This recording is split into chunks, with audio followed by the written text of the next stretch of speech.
എന്തു ചെയ്താലും നിങ്ങൾ പടച്ചവനെ ഓർക്കണേ. നിങ്ങൾക്കൊരു നല്ല കാര്യം കിട്ടിയാൽ അൽഹംദുലില്ലാഹ്. നിങ്ങൾക്കൊരു അപകടം വന്നാൽ ഇന്നാ ലില്ലാഹി വ ഇന്നാ ഇലൈഹി റാജിഊൻ.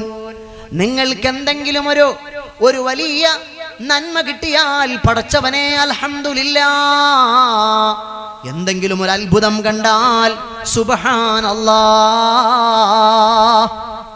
എന്തെങ്കിലും ഒരു അത്ഭുതകരമായ സംഭവം കണ്ടാൽ ലാ ഹൗല വലാ ഖുവത ഇല്ലാ ബില്ലാഹ്. അങ്ങനെ എന്തെല്ലാം ദിക്റുകളാണ്. ഒരു മനുഷ്യന് ദിക്റില്ലാത്തൊരു സമയമില്ല. ഒരു മനുഷ്യന്റെ ഖൽബിന് സമാധാനം കിട്ടുന്നത് എപ്പോഴാണ്? അവൻ അല്ലാഹുവിനെ സ്മരിക്കുമ്പോൾ മാത്രമാണ്. ഒരു വിദ്യാർത്ഥി തന്റെ മുന്നിൽ വന്നിരിക്കുമ്പോൾ എങ്ങനെയാണ് അവൻ ക്ലാസ് എടുക്കേണ്ടത്? ബിസ്മി ചൊല്ലിയിട്ടാണ്, ഹംദ് പറഞ്ഞിട്ടാണ്, സ്വലാത്ത് ചൊല്ലിയിട്ടാണ്.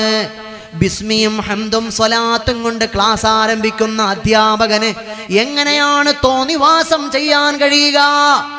കഴിയില്ല. ഇങ്ങനെ എല്ലാ മേഖലയിലും സമഗ്രമായ ജീവിത പദ്ധതി അവതരിപ്പിച്ച മതമാണ് വിശുദ്ധ ഇസ്ലാം. സഹോദരങ്ങളെ, ഞാൻ പറഞ്ഞു വന്നത് ഹിജാബിന്റെ കാര്യമാണ്.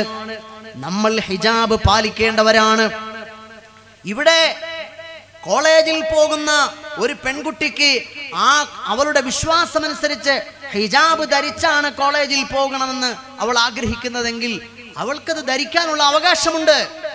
നമ്മുടെ രാജ്യം അതിന് അവകാശം നൽകുന്ന ഒരു കോൺസ്റ്റിറ്റ്യൂഷനുള്ള രാജ്യമാണ് നമ്മുടെ രാജ്യം. നമ്മുടെ ഭരണഘടന അത് നമുക്കത് അനുശാസിച്ച് വകവെച്ച് തരുന്നുണ്ട്. പക്ഷേ ഈ രാജ്യത്തിൽ ഒരു പെണ്ണ് മഫ്ത ധരിച്ച് ഹിജാബ് ധരിച്ച് കോളേജ് ക്യാമ്പസിൽ പോയാൽ ഇവിടെ ഈ രാജ്യത്ത് ജീവിക്കുന്ന ഏതെങ്കിലും ഒരു പൗരന്റെ അവകാശം നിഷേധിക്കപ്പെടുമോ?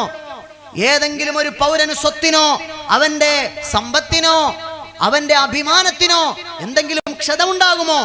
ഉണ്ടാകുകയില്ല. പിന്നെ എന്തിനാണ് ഹിജാബ് ധരിക്കുന്ന ആളുകൾക്കെതിരെ ഇവിടെ ചില ആളുകൾ കുരച്ചു ചാടുന്നത്? ബാബരി മസ്ജിദ് 92 ഡിസംബർ 6 അർദ്ധരാത്രിയിൽ ബാബരി മസ്ജിദിന്റെ താഴികക്കുടങ്ങൾ തച്ചു തകർത്തു തരിപ്പണമാക്കി. അരപ്പതിറ്റാണ്ടുകാലം ഇന്ത്യ രാജ്യത്തെ മുസൽമാനെയും ഹൈന്ദവനെയും എല്ലാം തമ്മിലടിപ്പിക്കാൻ വേണ്ടി ഇവിടുത്തെ ഫാസിസ്റ്റ് ശക്തികൾ ഉറക്ക വിളിച്ചു പറഞ്ഞുകൊണ്ടിരുന്നു, ബാബരി മസ്ജിദ് അത് രാമക്ഷേത്രമാണ്, അവിടെ രാമക്ഷേത്രം നിർമ്മിക്കണം. പക്ഷേ ബാബരി മസ്ജിദിന്റെ കേസ് അവസാനിച്ചു. ഇനി അവിടെ ഒന്നും പറഞ്ഞിട്ട് വർഗീയ ധ്രുവീകരണം ഉണ്ടാക്കാൻ കഴിയില്ല.